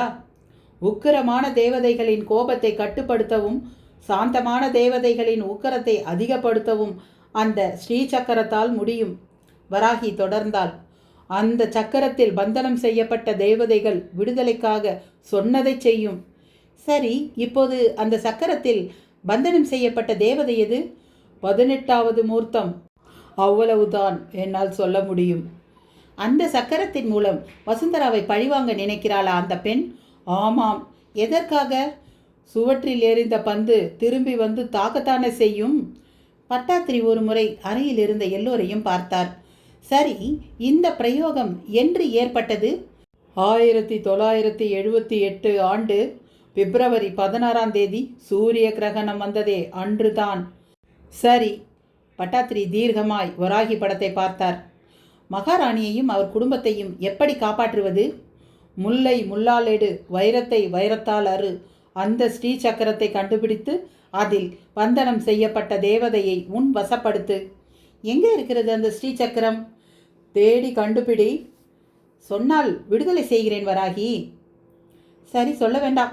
வேறு என்ன சொல்ல விரும்புகிறாய் வராகி? பட்டாத்திரி கேட்டார். போகத்தால் துரோகம், யோகத்தால் ரோகம், பாலுக்கு பூனை காவலும் தலைக்கு தங்கம் காவலும் கெடுதி. புரியல வராகி. புரியும் போது பிரச்சனை இருக்காது. சரி, சாகருக்கு என்ன சொல்ல நினைக்கிறாய்? பட்டாத்திரியின் அடுத்த கேள்வி. உயர உயர பறக்காதே, பூதத்தை உரசி பார்க்காதே.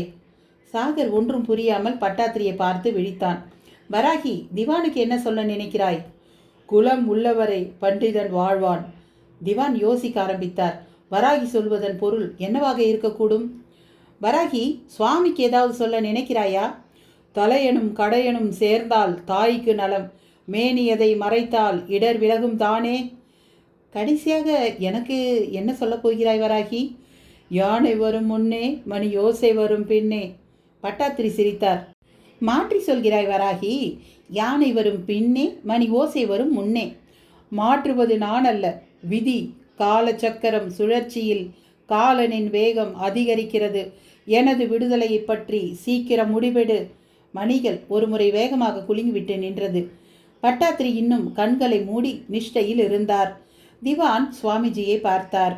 என்ன சுவாமிஜி, வராகி சொன்ன தகவல்கள் ஏதாவது புரிஞ்சுதா உங்களுக்கு? சுவாமி யோசித்தார். தலையனும் கடையனும் சேர்ந்தா தாய்க்கு நலம்னு சொல்லப்பட்டது. நானா ஒரு யூகம் பண்ணியிருக்கேன். என்ன சுவாமி? தலையன்னா பெரிய பிள்ளை, கடையன்னா கடைசி பிள்ளை. அதாவது ரஞ்சனும் சாகரும் சேர்ந்தா தாய், அதாவது மகாராணிக்கு நலம்னு பொருள் வருது. அடுத்ததாக சொல்லப்பட்டது எனக்கு, மேனியது மறைந்தால் இடர்கள் விலகுமே. அதாவது என் ஸ்தூல தேகத்தை நான் விடுற அன்னைக்கு என் ஆன்ம பலம் முக்தி பெறும்னு சொல்லுது. வசுந்தரா அவர்கள் பேசுவதை உன்னிப்பாக கவனித்து கொண்டிருந்தாள். 9 நாள் சிறைவாசம் சென்று வந்து விட்டால் அடுத்த 99 நாட்களில் அவளுக்கு மந்திரி பதவி கிடைத்து விடுமாமே. அவள் மனதிலிருந்து பாரம் குறைந்தார் போல் இருந்தது. சாகர் திவானை பார்த்தான். உயர உயர போகாதே, பூதத்தை உருசி பார்க்காதேனா என்ன அர்த்தம்? பூதம்னா பஞ்சபூதங்கள்னு அர்த்தம் அப்படின்னு தான் நாம் எடுத்துக்கணும் சாகர். இயற்கைக்கு மாறா எதையோ செய்யாதேன்னு உனக்கு சொல்லப்பட்டிருக்குன்னு நினைக்கிறேன், சுவாமி சொன்னார். எனக்கு என்ன சொல்லப்பட்டிருக்குன்னு புரியல, வசுந்தரா சொன்னாள். போகத்தால் துரோகம், யோகத்தால் ரோகம், பாலுக்கு பூனை காவலும் தலைக்கு தங்கம் காவலும் கெடுதி. திவான் ஒரு முறை வராகி சொன்னதை திருப்பி சொன்னார். உங்களுக்கு ஏதாவது புரியுதா சாமி? திவான் கேட்டார். இல்லை என்று சுவாமி தலையசைத்தார். திவான் தன் மூளையை கசக்கி பிடிந்தார். ஒன்றும் புலப்படவில்லை. பட்டாத்திரி நிஷ்டை கலைந்து கண் விழித்தார். என்ன திவான்ஜி, ஏதாவது துப்பு கிடைச்சதா? தெரிஞ்சுட்டோம் பட்டாத்திரிஜி. ஸ்ரீ சக்கரத்தை வச்சு போன வருஷம் பிப்ரவரி 16ஆம் தேதி சூரிய கிரகணம் அன்னைக்கு வசுஜி குடும்பம் மேலே பிரயோகம் செஞ்சிருக்கா அந்த பெண்மணி. கவலையே படாதீங்க மகாராணிஜி, வர அமாவாசைக்குள்ள அந்த பொம்பளையை கண்டுபிடிச்சி அவ பிரயோகத்தை உடைச்சிடுறேன். திருமேனி பட்டாத்திரி சவால் விட்டார். எப்படி முடியும் பட்ஜி? சுவாமி கவலையுடன் கேட்டார். அந்த பொம்பளை வச்சிருக்கிற ஸ்ரீசக்கரம் ரொம்ப சக்தி வாய்ந்ததுன்னு சொல்கிறாங்களே. ஏன் பயப்படுறீங்க? என்னோட ஊர் கோயிலில் நாவாச்சரி சக்கரம்னு வச்சுருக்கேன். அதை பரசுராமரை ஸ்தாபிதம் பண்ணதா சொல்லுவாங்க. அதை பிரயோகம் பண்ணி அந்த பொம்பளையை கட்டுப்படுத்திடுவேன். மகாராணிஜி, எந்த கவலையும் படாதீங்க, நான் இருக்கேன், பட்டாத்திரி உறுதியாக சொல்ல மகாராணி நிம்மதியுடன் எழுந்து சென்றாள். அத்தியாயம் 12. 1973 கும்பை. நாங்கள் 3 பேரும் ஏமாற்றத்தோட ஸ்ரீரங்கத்திலிருந்து வந்தோண்டா சங்கு. மாமா கதையை காப்பி குடிப்பதற்காக நிறுத்திவிட்டு இருந்தார். வாயை துடைத்தபடி மீண்டும் சொல்ல ஆரம்பித்தார். தனக்காக வைக்கப்பட்டிருந்த காப்பியை குடிக்கக்கூட தோன்றாமல் அவர் வாயையே பார்த்து கொண்டிருந்தான் சங்கு. ஸ்ரீரங்கத்திலேருந்து வந்த உடனே லைனாக உங்கள் ஆற்றுல மாற்றி மாற்றி ஃபங்க்ஷன்டா. உங்கள் பெரியம்மா லோகம்பாலுக்கு, உங்கள் அம்மாவுக்கு அப்படின்னு வளகாப்பு, பூச்சூட்டல், சீமந்தன்னு ஒரே அமக்கலம்தான் போயேன். உங்கள் ஆற்றுல எப்போ பார்த்தாலும் தினமும் வடை பாயாசம், வாசலில் எச்சை இலைன்னு கோலாகலமாக தான் இருக்கும். சாம்பு பிறந்தான், அப்புறம் நீ பிறந்த. உங்கள் அப்பனுக்கு ஒரே சந்தோஷம். தேடி தேடி சங்கமேஸ்வரன்னு உனக்கு பேர் வச்சான். உங்கள் அம்மா ஸ்ரத்தா கூட நீ பிறந்த சந்தோஷத்தில் அந்த ஸ்ரீசக்கர விவகாரத்தையே மறந்து போயிட்டானா பார்த்துக்கோயே. உங்கள் பாட்டி கூட உன் அழகை பார்த்துட்டு மலைச்சு போயிட்டாடா. நிறைய சுருட்ட முடியோட கிருஷ்ண விக்கிரகம் மாதிரி இருப்ப. சுந்தரி மாமிக்கு அப்போவே உன் மேலே கொல்ல ஆசை. உனக்கு கிருஷ்ணன் கொண்ட போடுவா. பிறந்த 3-4 மாதத்துலேயே அவ்வளவு முடிடா உனக்கு. அப்புறம் என்ன ஆச்சு மாமா? அந்த சமயத்தில் தாண்டா டெல்லியில் உலக அமைதிக்காக ஒரு மகா ருத்ர யக்ஞம் நடக்க போகிறது. நீங்கள் அவசியம் வரணும்னு உங்கள் தாத்தா நீலகண்டனுக்கு லெட்டர் வந்தது. உங்கள் தாத்தாவுக்கு குழப்பம். ஏன்னா அவரோட தங்க பையன், அதாவது பட்டப்பாவோட மைத்துனனுக்கு அந்த சமயம் பார்த்து கல்யாணம் நிச்சயமாச்சு. யாரு? லோகு பெரியம்மா தம்பி லோகநாதன் மாமாவுக்கா? சங்கு கேட்டான். அவரே தான். கல்யாணத்துக்கு தான் இருக்கணுமேனு உங்கள் அப்பா தியானாவை யாகத்துக்கு போக சொன்னார் உங்கள் தாத்தா. உங்கள் அப்பா தில்லி போக போகிறது தெரிஞ்சதும் உங்கள் அம்மா ஸ்ரத்தாவுக்கு ஆசை. ஒருவேளை தில்லி அகதிகள் முகாமில் அவங்க அப்பாவை பற்றி ஏதாவது தகவல் தெரியலாம்னு கூடவே கிளம்பிட்டா. உன்னையும் எடுத்துண்டு. ஓ, நான் தில்லிக்கு போயிருக்கேனா? போயிருக்க. ஒரு 10 மாதம் குழந்தையான்னு நினைக்கிறேன். போயிட்டு 7-8 நாளில் உங்கள் அப்பா தியானா மட்டும் திரும்பி வந்தான். நட போனோமா. உங்கள் அம்மா திரும்பி வரல. கேட்டால் பதில் இல்லை. நேராக உங்கள் லோகு பெரியம்மா காலடியில் குழந்தையா இருந்த ஒன்றை வச்சான். அப்புறம் மன்னி நீதான் சங்குவுக்கு இனிமே அம்மான்னு சொன்னான். அன்னைக்கு ராத்திரி தூக்க மாட்டேன்ட்டு செத்து போயிட்டான்டா. சங்கு மௌனமானான். உங்கள் அம்மா யாரோடையும் ஓடி போயிட்டாடா. அந்த அவமானம் தாங்காமல் தியானா தற்கொலை பண்ணிக்கிட்டான்னு ஊரில் அரசல் புரசலாக பேசிண்டா. அப்புறம் எங்கள் அம்மா வரவே இல்லையா? தெரியலடா. அப்புறம் அவள் பேச்சையே உங்கள் ஆத்துவா எடுக்கலை. ஆனால் எனக்கு தோணுதுடா, அவள் நிச்சயம் வருவா. அந்த ஸ்ரீசக்கரத்தை எடுத்துக்கிறதுக்காக கண்டிப்பாக வருவா. சங்கு சிலந்தி வலையில் சிக்கி கொண்டிருந்த அந்த பூச்சியை கவனித்து கொண்டிருந்தான். அந்த சிறிய சிலந்தி தன்னை நோக்கி வருவதை கண்டதும் அந்த பூச்சி படபடவென்று தன் இறக்கைகளை அடித்து கொண்டது. அத்தியாயம் 13. 1980 மே. பட்டாம்பி, கேரளா. திருமேனி பட்டாத்திரி பூஜையை முடித்துவிட்டு எழுந்தார். உடனடியாக திருவமுண்டூர் வரை போக வேண்டும். அங்கு உள்ள கோவிலில் தான் நவாட்சரி சக்கரம் உள்ளது. உடனடியாக அதை கொண்டு வந்து பூஜையை ஆரம்பிக்க வேண்டும். தனது அவசரத்தில் பால் கிண்ணத்தில் அபிஷேகம் செய்வதற்காக வைத்திருந்த அந்த தகடுடன் கூடிய தாமரைமணி மாலையை அணிந்து கொள்ள மறந்து போனார். சாப்பிட உட்கார்ந்த திருமேனி பட்டாத்திரியை சேட்டா என்ற குரல் அழைக்க வாசல் பக்கமாக வந்தார். அவருடைய சித்தி பிள்ளை ஸ்ரீதர் பட்டாத்திரி தான் வந்திருந்தான். அவன் பக்கத்தில் ஒரு புதிய நபர். சற்று தள்ளி யானையொன்று நின்று கொண்டிருக்க அதன் பக்கத்தில் அதன் பாகன். என்னடா அது, என்ன யானை? பகவதி காவு ஆணை. நம்ம ராமுவுக்கு மதம் பிடிச்சிருக்கு, உறவுக்காக அலையுதுன்னு உங்கள் பாகன் சங்கரன் சொன்னா, அதுதான் உறவுக்காக இந்த பெண் யானையை அழைச்சிட்டு வந்திருக்கார் இவர். பக்கத்தில் இருந்த நபரை அறிமுகம் செய்தான் ஸ்ரீதர் பட்டாத்திரி. நல்லது, உங்கள் பேர்? பிரேமச்சந்திரன் நாயர். அழைச்சிட்டு போ ஸ்ரீதர் சொல்லிவிட்டு உள்ளே போக திரும்பினார் திருமேனி பட்டாத்திரி. வாயிற்படியில் பந்தனம் செய்யப்பட்டிருந்த வாராகி தடுத்தாள். முட்டாள் திருமேனி, ஆபத்து! அந்த பெண் யானையை ஏன் உள்ள விட்ட? அதை துரத்தி அடி. ஏன் வாராகி? ராமுக்கு துணை வேண்டுமே. வைத்தியக்கார நம்பூதிரி, எல்லா பிரச்சனையும் ஆண் பெண் சேர்க்கையில் தானே உருவாகிறது. இப்போ ராமு தன்னோட சுக்லத்தை அந்த யானைக்குள்ளே விட்டா உன் பூஜைக்கு பங்கம் வரும். ராமுவை அந்த பெண் யானைக்கிட்ட சேர விடாத. பட்டாத்திரி அவசரமாக இறங்கிச் சென்றாள். அதற்குள் அந்த பெண் யானையை ராமுவிடம் விட்டுவிட்டு ஸ்ரீதர பட்டாத்திரி, பிரேமச்சந்திரன், அந்த பாகன் மூவரும் விலகி வந்து கொண்டிருந்தார்கள். எங்கண்ணா போற? ஸ்ரீதரா, அந்த பெண் யானையை திருப்பி அனுப்பிடு. ராமு அதோட சேரக்கூடாதாம். அதற்குள் ராமு தன் துதிக்கையால் அந்த பெண் யானையின் துதிக்கையை பின்னி பிணைந்து கொண்டிருந்தான்.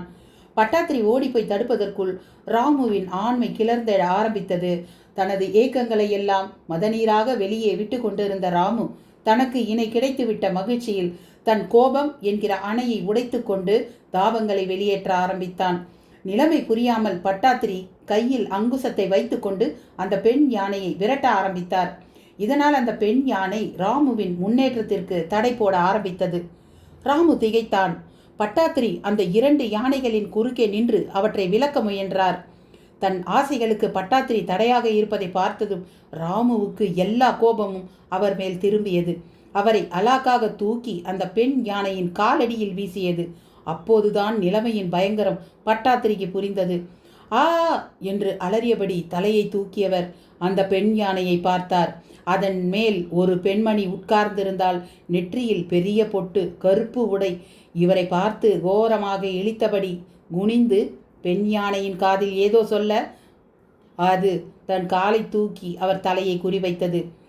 யானை வரும் முன்னே மணி ஓசை வரும் பின்னே. மாற்றி சொல்கிறாயே வராகி. நான் மாற்றவில்லை, விதி மாற்றுகிறது. கடைசியாக வராகியுடன் தான் பேசிய உரையாடல் ஞாபகத்துக்கு வந்தது திருமேனி பட்டாத்திரிக்கு. அவருக்கு மற்றொன்றும் ஞாபகத்துக்கு வந்தது.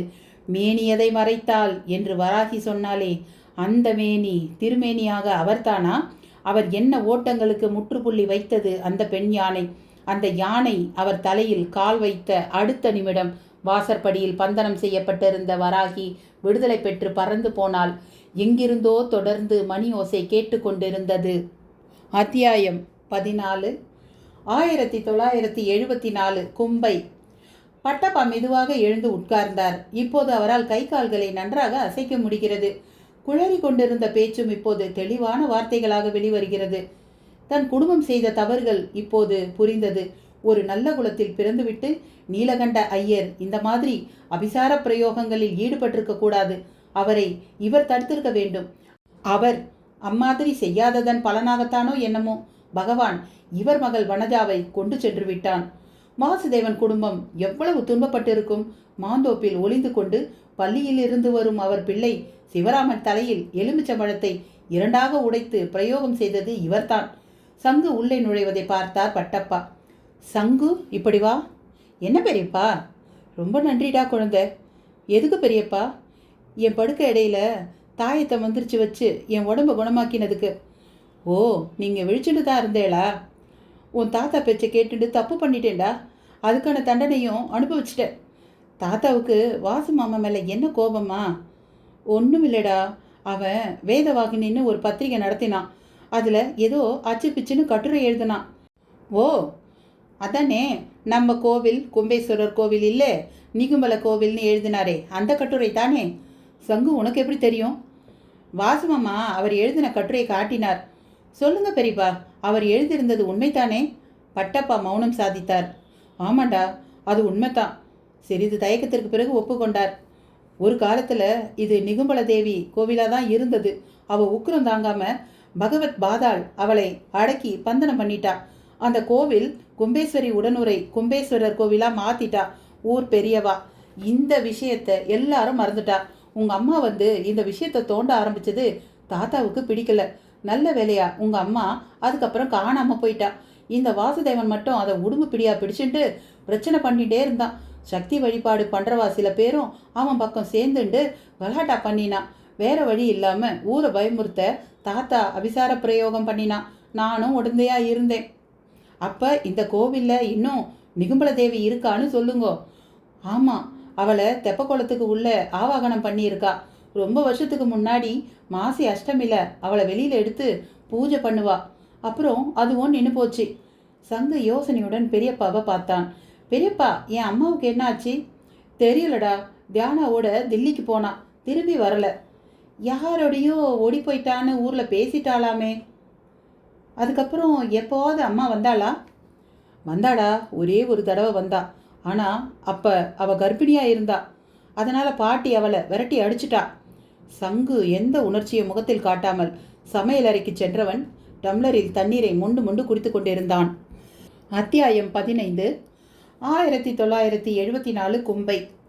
கக்குப்பாட்டி வாசலில் உட்கார்ந்திருக்க சற்று தள்ளி மற்றொரு திண்ணையில் ஜலஜாவுக்கு தலைவாரி கொண்டிருந்தாள் லோகு.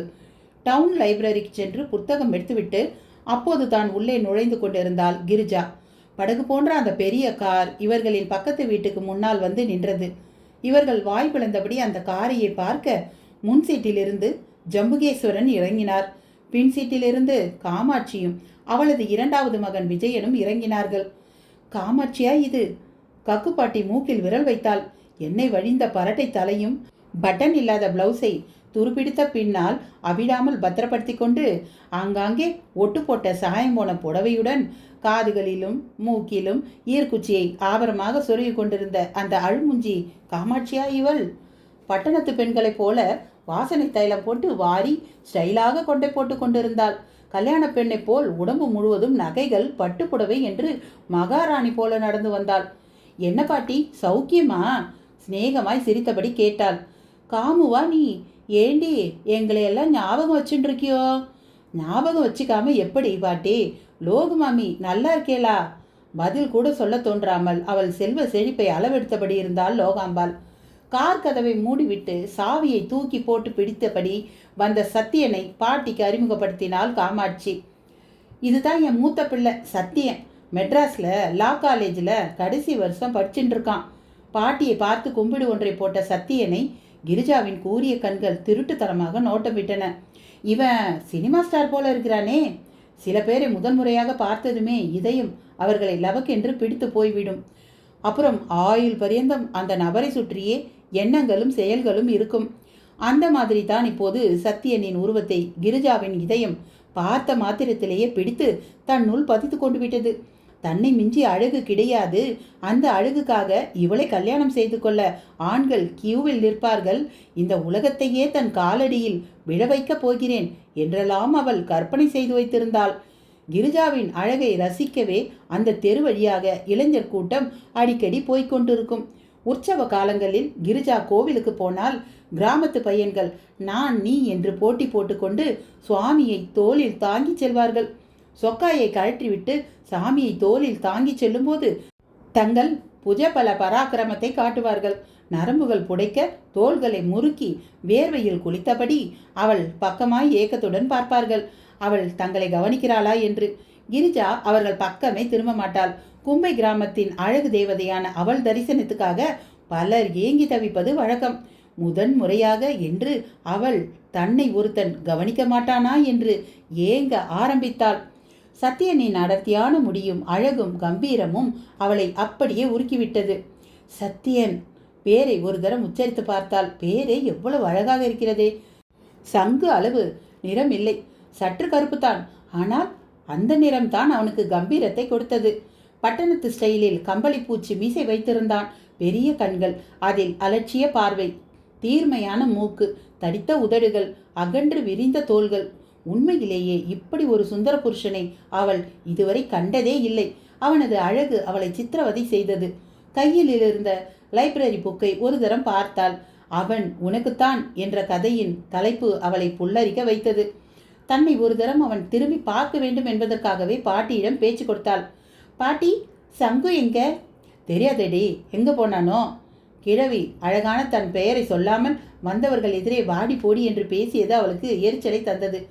கக்கு பாட்டி சத்தியனை வம்புக்கு இழுத்தாள். ஏண்டாப்பா, நம்மள வாழ இல்லாத வழக்கவா?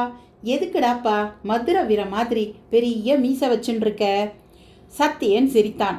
இல்லை பாட்டி, இப்போ பட்டணத்தில் பொண்ணுங்க கூட பேண்ட் ஷர்ட் போட்டுண்டு முடிய கிராப் பண்ணிக்கிறா. நாங்கள்லாம் மீச வச்சுண்டா தான் யார் ஆம்பளை யார் பொம்பளைன்னு கண்டுபிடிக்க முடியும். சத்தியன் சொன்னதை கேட்டு ஜலஜா சிரித்தே விட்டாள். ஆனால் கிரிஜா இந்த உலகத்திலேயே இல்லை. சத்தியனின் குரலில் கட்டுண்டு கிடந்தாள். அவள் குரலா இது?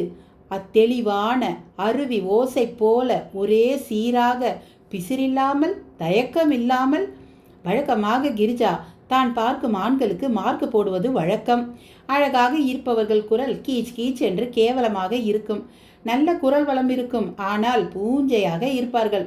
உயரமாக இருப்பவர்களுக்கு உடற்கட்டு இருக்காது. உடற்கட்டு இருக்கும், ஆனால் குள்ளமாக இருப்பார்கள். இப்படி ஏதாவது ஒரு குறை இருக்கும். ஆண்களை தான் இதுவரைக்கும் அவள் பார்த்துருக்கா. ஆனால் இந்த சத்தியனிடம் இதுவரைக்கும் ஒரு குறையை கூட கண்டுபிடிக்க முடியல. அவன் தன்னிடம் பேசினாலே அவனுக்கு தான் ஒரு பொருட்டல்ல என்பது போல காட்டிக்கொள்ள வேண்டும். அதே சமயம் அவனை கவரும் விதமாகவும் பேச வேண்டும். ஆனால் என்ன இவள் பக்கம் திரும்ப கூட மாட்டேன் என்கிறானே. இது என் பேத்தி கிரிஜா, பாட்டி காமாட்சியிடம் கூற, அதுவரை பாட்டியிடம் பேசி கொண்டிருந்த சத்தியன் சட்டென்று உள்ளே போய்விட்டான். கிரிஜாவுக்கு ஏமாற்றமாக இருந்தது. ஜம்புகேஸ்வரன் பாட்டியிடம் பேச்சு கொடுத்தார். ரொம்ப சந்தோஷம்ப்பா ஜம்பு, நீ பக்கத்தாத்த வாங்கிட்டேன்னு தெரிஞ்சதும் எங்களுக்கெல்லாம் நிம்மதி. நம்ம மனுஷா தான் வாங்கியிருக்கான்னு. ஆமாம், பட்டணத்தில் கொடி கட்டி பறக்கிறியாமே. எல்லாம் உங்களை மாதிரி பெரியவா ஆசீர்வாதம்தான், பணிவுடன் சொன்னார் ஜம்பு. பெரியவனுக்கு எப்போ கல்யாணம் பண்ண போறேடா ஜம்பு? கிரிஜா காதை தீட்டி கொண்டாள்.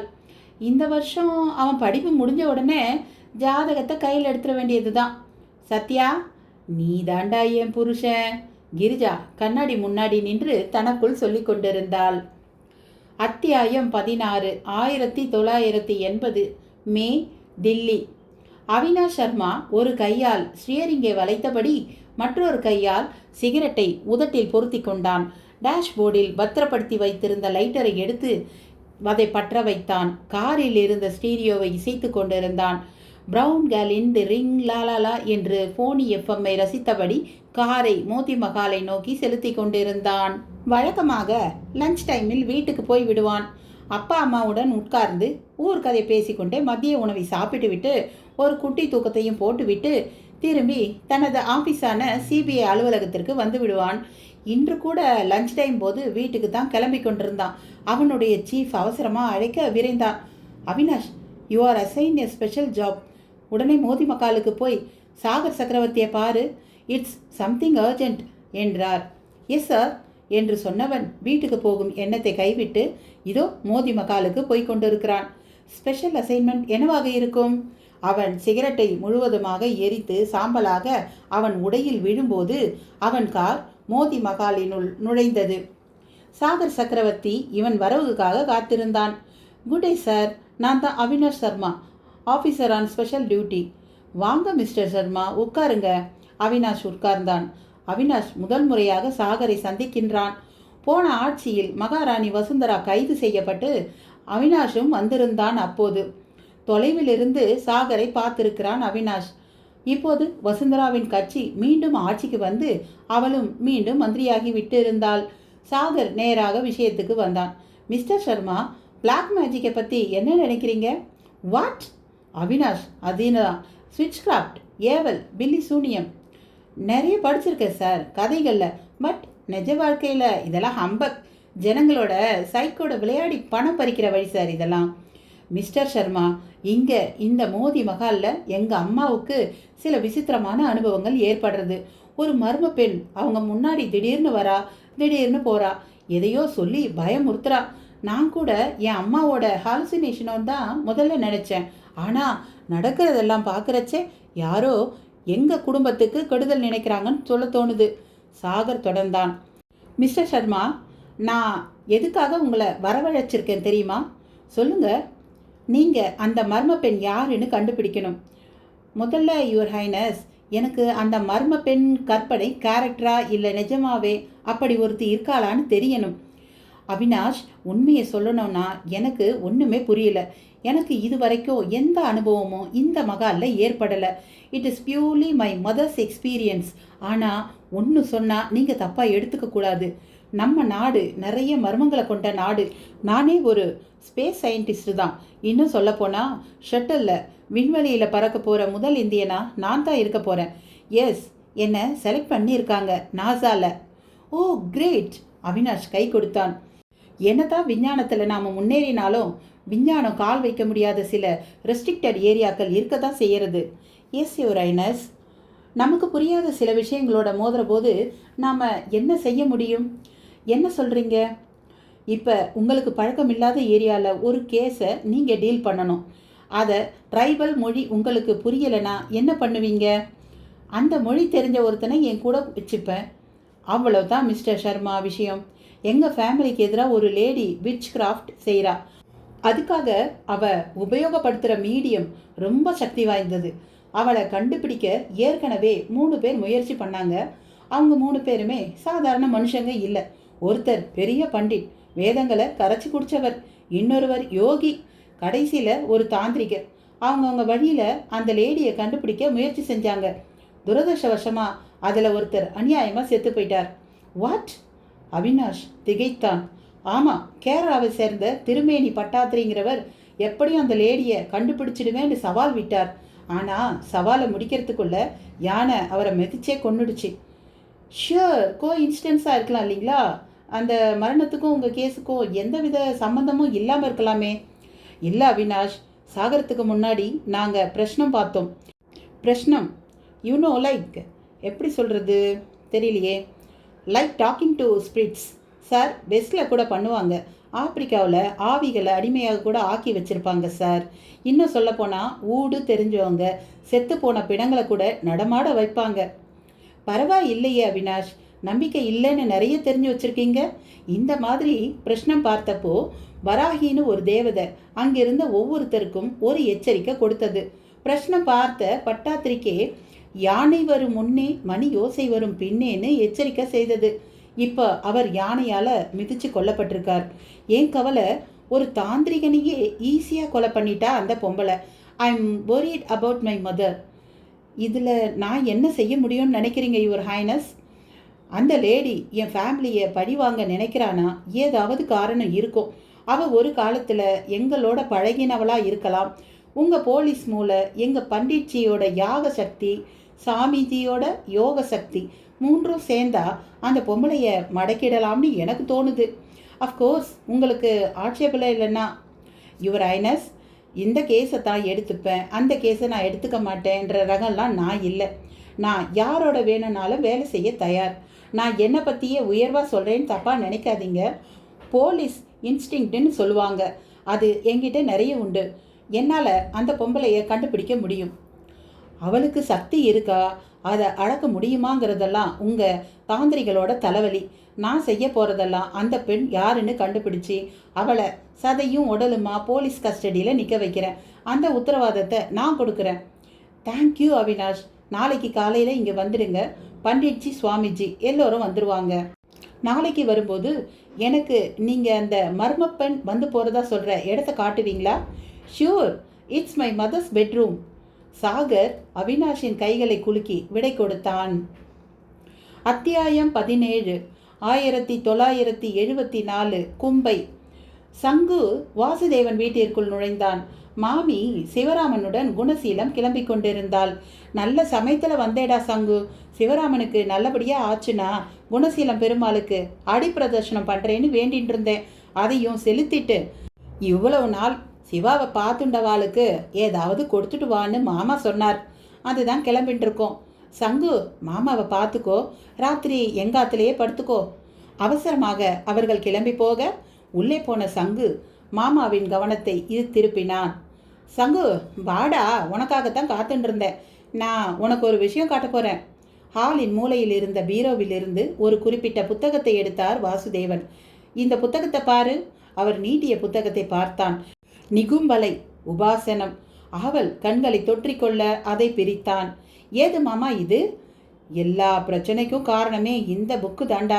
இதை ஆதாரமாக வச்சு தான் நான் வேத வாகினியில் அந்த கட்டுரையை எழுதினேன். உங்கள் தாத்தாவுக்கு என் மேலே கோபம் வந்ததுக்கு காரணமே இந்த புக்கு தான். அப்படியா? எங்கள் அப்பாவும் அம்மாவும் தேடின ஆதாரங்கள் எல்லாம் இந்த புத்தகத்தில் இருக்கா? ஆமாண்டா சங்கு, ஆனால் அவள் தேடினப்போ இது கிடைக்கல. உங்கள் அப்பா தில்லி கிளம்பி போனாரே, அன்னைக்கு மறுநாள் கும்பகோணத்தில் தற்செயலாக கிடச்சிது. இந்த புத்தகத்தில் உங்கள் அம்மா ஸ்ரத்தா தேடின தகவல் எல்லாமே இருந்தது. அதை உங்கள் அப்பாவும் அம்மாவும் வந்த உடனே காட்டணும்னு ஆவலோடு இருந்தேன். அதுக்குள்ளே எல்லாமே தலைக்கீழாக மாறிப்போச்சு. உங்கள் அப்பா தற்கொலை செஞ்சுட்டுட்டான். உங்கள் அம்மா போன இடமே தெரியலை. மாமா, உங்களுக்கு எப்படி இந்த புக்கு கிடச்சிது? என் நண்பன் ஸ்ரீரங்கம் நாராயணன் இருக்கான்னு சொன்னேன்னா இல்லையோ, அவன் பிள்ளை பூநூல் இங்கே தான் உப்புளியப்பன் சன்னதியில் நடந்தது. நானும் அதுக்கு போயிருந்தேன். போன இடத்துல அவன் பெரியப்பா யாரோ ஒருத்தர் அறிமுகம் பானார். தற்செயலாக நிகும்பல கோவில் பற்றி பேச்சு வந்தது. உடனே அவர் கோவில் இருந்தது உண்மைதான்னு சொல்லி தங்கிட்ட இருந்த இந்த புக்கை கொடுத்தாரு. அவரோட பொழுதுபோக்கே பழைய புத்தகங்களை சேகரிக்கிறதாம். என்னவோ புக்கெல்லாம் வச்சிருந்தார். நான் இதை கேட்டு எடுத்துட்டு வந்துட்டேன். இந்த புக்கை படித்த போது பல விஷயங்களை தெரிஞ்சுட்டேன்டா. இதில் சொல்லப்பட்டிருக்கிற விஷயங்களை வச்சு தான் நம்ம கோவில் கும்பேஸ்வரர் கோவில் இல்லைன்னு சொல்லி கட்டுரை எழுதினேன். அதுக்கப்புறம் என்னென்னவோ நடந்து போச்சு. மாமா, ஒரு முக்கியமான விஷயம். என் பெரியப்பாவே ஒத்துண்டுட்டார் இது ஈஸ்வரன் கோவில் இல்லைன்னு. இது நிகும்பல கோவில் தானா? வாசுதேவன் ஆச்சரியப்பட்டார். நிஜமாவா? நம்பவே முடியலையே. இப்போ காலங்கடந்து ஒத்துண்டு என்ன பிரயோசனம்? என் வாழ்க்கை, என் பிள்ளை வாழ்க்கை பாழா போனது தானே. எவ்வளவு கஷ்டப்பட்டுட்டோம். மாமா விரக்தியுடன் பார்த்தார்.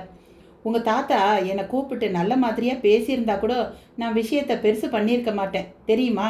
முதல்ல நான் கும்பகோணம் போகச்சே என்னை ஆளை வச்சு அடித்தார். அதில் தான் எனக்கு வீம்பு ஜாஸ்தி ஆகிடுது. இது நிகும்பல கோவில் இல்லைன்னு கோர்ட்டில் வழக்கு தொடர போகிறேன்னு சவால் விட்டேன். அந்த கோபம்டா அவருக்கு. சம்பவம் நடந்த அந்த தினத்தை நினச்சி பார்த்தாலும் அவர் உடல் அப்படியே அதிர்ந்து கொண்டு இருந்தது. இதே இடத்துல தான் உட்கார்ந்துருந்தேன். ஸ்கூல்ல இருந்து ஜுரத்தோடு வந்தான் சிவராமன். தலையில் யாரோ அடிச்சுட்டா, கண்ணெல்லாம் எரிதுன்னு படுத்துண்டுட்டான். அப்போ அவனுக்கு 7 வயசு தான். திடீர்னு ஆக்ரோஷத்தோட என்னை பார்த்து, உன்னை கொன்னுடுவேன், அறிவாள் மனை தூக்கிட்டு வந்துட்டா. 7 வயசு பையனுக்குள்ள ஒசுர பலம். என்ன ஏதுன்னு புரியறதுக்குள்ள அவனுக்கு முத்தி போச்சு. டாக்டர்களுக்கே ஒன்றுமே புரியலை. அன்னைக்கு மறுநாள் தான் நான் இங்கே உட்கார்ந்துருந்தப்போ வாசலில் யாரோ கதவை தட்டுனா. போய் திறந்தேன். ஏதோ ஒரு உருவம் எதையும் என் மேலே தூக்கி போட்டுட்டு ஓடி போயிடுச்சு. குனிஞ்சு பார்த்தா ஒரு எலுமிச்சம்பழம். அன்னைக்கு படுக்கையில் விழுந்தவன் தான். பாவம் சுந்தரி, பைத்தியம் பிடிச்ச பையன், விளங்காத புருஷன். என்ன பண்ணுவா? சிவராம என்னை ஏதாவது பண்ணிடுவானோன்னு பயந்து அவனை குணசீலத்துக்கே அனுப்பிட்டா. மாமா கண்களில் கண்ணீர் கசிந்தது. அழாதேல், எல்லாம் தான் நல்லபடியாக முடிஞ்சிடுத்த. சங்கு, உனக்கு நான் ஏதாவது செய்யணும். நீ என் பிள்ளைய என்கிட்ட நல்லபடியாக கொண்டு வந்து சேர்த்த மாதிரி நான் உன் அம்மாவை தேடி கண்டுபிடிச்சி உன்னோட சேர்க்க போகிறேன்டா. முடியுமா மாமா? முயற்சி பண்ணுறேன். இனிமே என் வேலையே அதுதான். நீ இந்த புத்தகத்தை வச்சுக்கோ, உனக்கு உபயோகப்படலாம். மாமா, ஒரு சந்தேகம். உங்கள் மேலே எலுமிச்சம்பழத்தை வீசிட்டு போன அந்த உருவம் யாரு? வேறு யாருடா, உங்கள் தாத்தா தான். நான் பார்த்தேனே. சங்குவுக்கு முதலாக அந்த சந்தேகம் எழுந்தது. வாசு மாமாவின் மீது அபிசார பிரயோகம் செய்து அவரை முடக்கி போட்டது தாத்தா. சிவராமன் தலையில் எலுமிச்சம்பழத்தால் பிரயோகம் செய்து அவன் மூளையை கலங்க அடித்தது பெரியப்பா. ஒருவேளை அப்பாவை ஏதாவது செய்து தூக்கில் தொங்க விட்டதும் அவர்கள்தானா? அம்மா ஓடிப்போக காரணமும் அவர்கள்தானா? யோசித்து கொண்டே இருந்தான் சங்கு. 1979 புதுதில்லி. ஸ்ரீ மகா நாராயண அஸ்திரம். ஸ்ரீ மகால சம்ஹிதையில் கூறப்பட்டிருந்த இந்த ரகசிய மந்திரத்தை கோடி முறை உச்சரித்து ஹோமம் செய்தால் உலகமே ஒருவன் காலடியில் கிடக்கும். மரணத்தை கூட நமக்கு எப்போது வேண்டுமோ அப்போது வரவழைத்து கொள்ளலாம். அதுவாக இந்த ஹோமம் செய்தவனை அண்டவே அண்டாது. எப்பேற்பட்ட சக்கர பிரயோகங்களையும் கட்டுப்படுத்தக்கூடியது நாராயண அஸ்திரம். அது தெரிந்து கொண்ட திவான் சதுர்வேதி மூளை முடுக்குகளில் இருந்த பண்டிதர்களை எல்லாம் வரவழைத்து இந்த ஹோமத்தை செய்து கொண்டிருந்தார். வசுந்தரா உள்பட அனந்தபூர் அரச குடும்பம் அத்தனை பேரும் ஆஜராகி இருந்தார்கள். பிராங்க்பர்ட்டிலிருந்து ரஞ்சன் கூட தன் குடும்பத்துடன் வந்திருந்தான். கட்சி பிரமுகர்கள் சிலரும் வந்திருந்தனர். இந்த யாகத்தை முடித்து வெற்றிகரமாக அவர்களுக்கு ரட்சை கட்டிவிட்டால் அந்த ஸ்ரீ சக்கர பெண்மணியால் ஒன்றும் செய்ய முடியாது என்று உறுதிபட கூறியிருந்தார் திவான்ஜி. அரச குடும்பத்தினர் எல்லோருக்குமே ரட்சை கட்டப்பட்டது. இப்போதெல்லாம் வசுந்தராவுக்கு அந்த பெரிய பொட்டுக்காரி கண்களில் தென்படுவது இல்லை. அத்தியாயம் 19. 1974 கும்பை. பயபக்தியுடன் நிகும்பலை உபாசன புத்தகத்தை பிரித்தான் சங்கு. புத்தகம் பழமையானதாக சில பக்கங்களை தொட்டால் பொலபொலவென்று உதிரும்படி இருந்தது. இதை பத்திரமாக கையாள வேண்டும். நிகும்பலை கோவில் இருந்ததற்கு இது ஒன்றுதான் ஆதாரம். முதல் பக்கத்திலேயே பயங்கரமான கோர ரூபத்துடன் நிகும்பலை காளி படம் போட்டு இருந்தது. அதன் கீழே ஒரு குறிப்பும் காணப்பட்டது. எச்சரிக்கை, புலன்களை அடக்காதவர்களும் நோயாளிகளும் கோபக்காரர்களும் பெண்களும் குழந்தைகளும் இந்த புத்தகத்தை படிக்கக்கூடாது. இந்த எச்சரிக்கை சங்குவின் ஆர்வத்தை கிண்டிவிட புத்தகத்தை படிக்க தொடங்கினான். ஸ்ரீ நிகும்பலா தேவி உபாசனம் என்கிற இந்த புத்தகம் நிகும்பலை தேவி பூஜை முறையை விளக்குகிறது. காளி தேவியின் 18 மூர்த்தங்களில் கடைசி மூர்த்தமான இவள் இலங்கை நாட்டின் காவல் தெய்வம். ராவணன் என்கிற இலங்கேஸ்வரன் ஆப்பிரிக்கா, கடாரம், லெமூரியா, இலங்கை, ஏழ்த்தங்காடு, ஏழ்பனை நாடு உள்பட 10 நாடுகளை ஆண்டான். 10 நாட்டு மணிமுடிகளையும் மாறி மாறி தரித்து கொண்டதால் அவன் 10 தலை ராவணனாக அழைக்கப்பட்டான். அவனுடைய குலதெய்வம் சிவபெருமான். அவன் நாட்டின் காவல் தெய்வம் நிகும்பலை தேவி. தேவர்கள், கந்தர்வ, கிண்ணறர்கள், நாகர்கள் என்று எல்லா லோகங்களையும் படையெடுத்து வென்று கொண்டே இருந்தான். அவனுடைய தொடர் வெற்றிக்கு காரணமே இந்த நிகும்பலை தேவிதான். இந்த நிகும்பலையை ஒரு கும்பத்தில் வைத்து பூஜித்த ராவணன் அவளுக்காக ஒரு கோவிலை கட்டி அந்த கும்பத்தில் இருந்த அவள் சக்தியை கொண்டு ஒரு சிலையை செய்தான். இலங்கையின் வட எல்லையில் இருந்தது அந்த கோவில். தொடர்ந்து போர் தொடுத்து கொண்டே இருந்ததாலும் 7 லோகங்களையும் 10 நாடுகளையும் பரிபாலனம் செய்ய செல்வம் போதவில்லை ராவணனுக்கு. நிகும்பலையை நோக்கி தவம் செய்தான். 1 கோடி மந்திர உச்சாடனத்திற்கு பிறகு காட்சி தந்தாள் அவள். மகாலட்சுமியின் அவதாரமாகிய சீதையை அவன் ராஜதானிக்கு கொண்டு வந்தால் செல்வம் கொட்டும் என்று நிகும்பலை சொன்னதன் பேரில் அவளை அபகரித்து வந்து அசோகவனத்தில் சிறை வைத்தான். நிகும்பலை சொன்னது போல அவன் நாடுகளில் இயற்கை வளங்களும் செல்வமும் கொழிக்க ஆரம்பித்தது.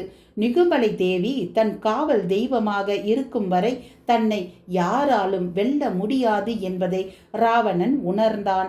ஆனால் உக்கிரமான அவளை சிரமப்பட்டு பந்தனம் செய்து கட்டிப்பாட்டில் வைத்திருந்தான். அந்த பந்தனம் தளரும்போது அவள் கோர தாண்டவம் ஆடுவாள் என்பதால் எச்சரிக்கையுடன் அந்த பந்தனம் தளராமல் காத்து வந்தாள். விபீஷணன் ராமனிடம் சரணாகதி அடைந்து விட்டான். இந்த நிலையில் நிகும்பலை தேவி இலங்கையில் இருக்கும் வரை அவனை ஜெயிக்க முடியாது என்பதை உணர்ந்த விபீஷணன் அனுமானை வேண்டி அந்த நிகும்பலை தேவி சிலையை எடுத்து கொண்டு வரும்படி கேட்க அவரும் அதை எடுத்து வந்தார். நிகும்பலை சிலையை பந்தனம் தளராமல் கபாடபுரத்தில் பிரதிஷ்டை செய்தான் விபீஷ்ணன். நிகும்பலை சிலையை எடுத்து வந்து விட்டதால் இந்திரஜித் செய்து கொண்டிருந்த நிகும்பல யாகம் நின்று போனது. விபீஷ்ணன் பிரதிஷ்டை செய்த நிகும்பலை கோவிலில் கபாடபுரத்தில் வெகு காலம் இருந்தது. அந்த கோவிலில் கபாலிகர்கள் பூஜை செய்து வந்தனர். கபாலிகள் அதிகம் இருந்ததால் அது கபாலிபுரம் என்று பிறகு கபாடபுரம் என்று மாறியது. கடல் கோள்களால் பல கண்டங்கள் அழிந்து போனது. லெமுரியா போன்ற நாடுகள் கடல் அடியில் மூழ்க கபாடபுரமும் அழிந்தது. தப்பியது நிகும்பலை தேவி கோவில்தான். நிகும்பலை தேவி சிலையை மதுரர் என்ற முனிவர் கண்டெடுத்தார். கடல் கோளினால் நிகும்பலை காளியின் பந்தனம் அறுபட மதுரர் அதை மீண்டும் பந்தனம் செய்து அவளை குடந்தை மாநகரில் பிரதிஷ்டை செய்தார். அன்று மதுரர் நிறுவிய நிகம்பலை கோவில்தான் நிகும்பலை கோட்டமாக பெயர் பெற்றது.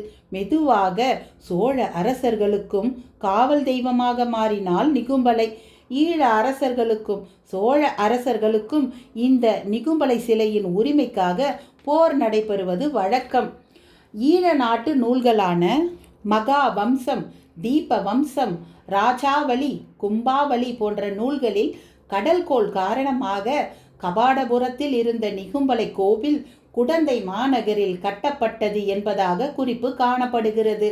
இதையே தங்களுக்கு ஆதாரமாக வைத்து ஈழ நாட்டு அரசர்கள் சோழர்கள் மீது போர் தொடுத்தனர். கிமு 306 ஏற்பட்ட பயங்கர கடல் சீற்றத்தின் போது தான் கபாடபுரம் அழிந்ததாக இந்த நூல்கள் தெரிவித்தன. நிகும்பலை கோட்டமும் அதன் பிறகே உருவானது. ஆனால் சோழர்கள் நிகும்பலை தேவியை மீண்டும் ஈழத்திற்கு அனுப்ப மறுத்தனர்.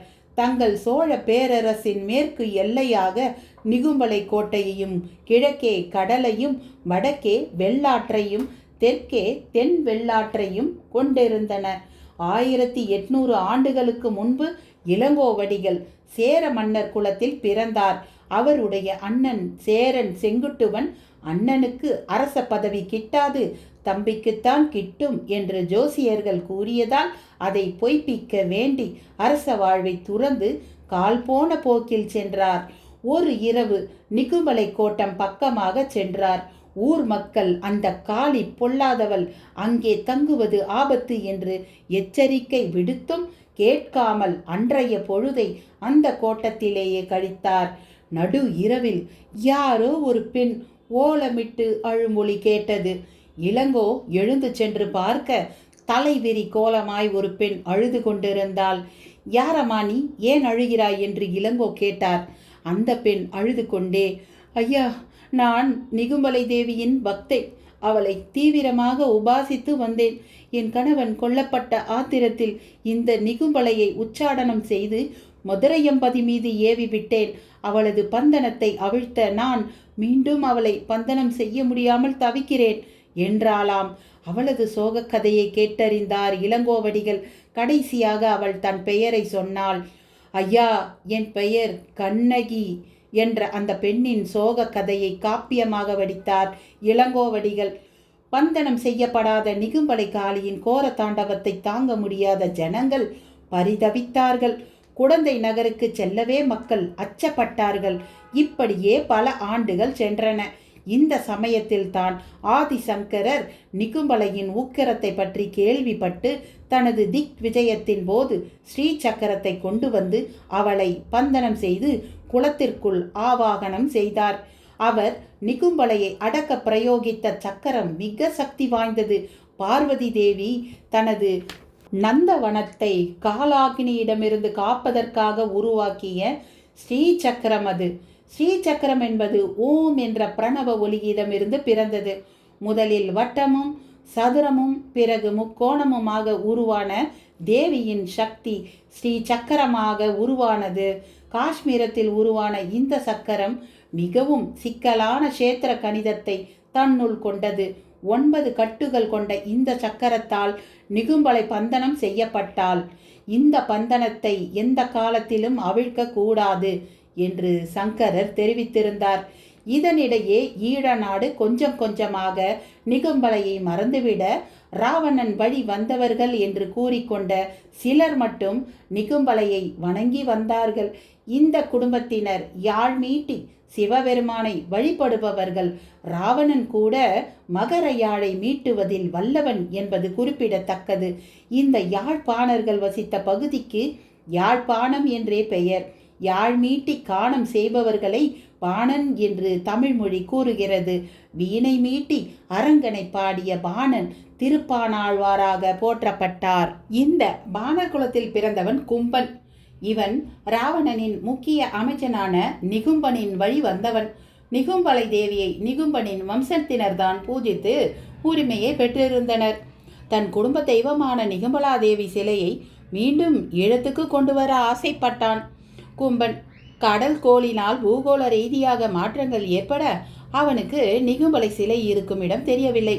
ஆனால் அவன் அதிர்ஷ்டம், நிகும்பாவளி என்னும் நிகும்பலாதேவியின் மகிமையை பற்றி கூறும் நூல் ஒன்று அவனுக்கு கிடைத்தது. நிகும்பலாதேவி சிலை இருக்கும் இடத்தை அந்த புத்தகம் சொல்லாவிட்டாலும் 1 கோடி முறை அவள் உச்சாடன மந்திரத்தை கொண்டு ஹோமம் வளர்த்தால் அவள் தோன்றுவாள் என்று அந்த புத்தகத்தில் குறிப்பிடப்பட்டிருந்தது. கும்பனும் 1 கோடி முறை நிகும்பலாதேவி உச்சாடன மந்திரத்தை கொண்டு யாகம் வளர்த்தான். அவன் முன் தோன்றிய நிகும்பலை தான் ஒரு கோவிலில் ஸ்ரீசக்கரத்தால் பந்தனம் செய்யப்பட்டு இருப்பதாக சொன்னாள். பந்தனத்தை எப்படி விடுவிப்பது என்று கும்பன் கேட்க, நிகும்பலையால் சொன்னால், செத்தவன் உதரத்தில் முளைக்கும் வித்தன் வெங்கதிரில் மதியதன் நிழல் பதியுங்கால் சுடலையான் வனத்தில் சடலாசனத்தில் அமர்ந்து பாளையாளை பூசித்தால் அந்தர மறுபட அவளருள் பெற்று உலகேழ் ஆழ்வான் என்று கூறி உடனே அவள் மறைந்தாள். அதன் பிறகு நிகும்பலை தேவி கோவிலை தேடி அலைந்தான் கும்பன். ஸ்ரீ சக்கரத்தில் கட்டுப்பட்ட தேவியின் கோவில் ஒன்று காஷ்மீரத்தில் உள்ளதாக யாரோ சொல்லவே அங்கு சென்றான் கும்பன். அதன் பிறகு அவன் கதை தெரியவில்லை. சங்கு நேரம் போனது தெரியாமல் படித்து கொண்டே இருந்தான். நிகும்பலை சகசரநாமாவளி என்ற அடுத்த அத்தியாயம் வர அவன் படிப்பதை நிறுத்தினான். ஈழத்து நிகும்பலை தேவி காஷ்மீரத்து ஸ்ரீ சக்கரத்தால் பந்தனம் செய்யப்பட்டு இதோ இந்த கும்பேஸ்வரர் கோவில் தெப்பக்குளத்தின் அடியில் கிடக்கிறாள். அந்த தேவியின் அருளும் ஸ்ரீ சக்கரமும் கிடைத்தால் 7 உலகையும் ஆளலாமே. எனது நீண்ட நாள் கனவு கைக்கு எட்டிய தூரத்தில் வந்து விட்டதாக தோன்றியது. கடைசியில் அவன் அம்மா ஸ்ரத்தா சொன்னதுதான் உண்மையானது.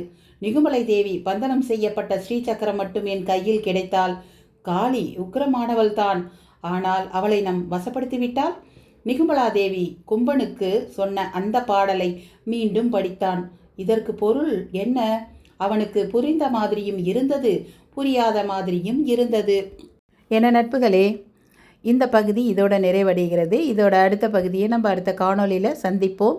பிடித்திருந்தால் லைக், ஷேர் பண்ணுங்கள். நம்ம சேனலுக்கு புதுசாக வந்திருந்தால் சப்ஸ்கிரைப் பண்ணிவிட்டு அப்படியே பக்கத்தில் இருக்கிற பெல் ஐக்கான் அழுத்திட்டிங்கன்னா அப்படியே வீடியோக்கள் வந்து கொண்டே இருக்கும். நன்றி.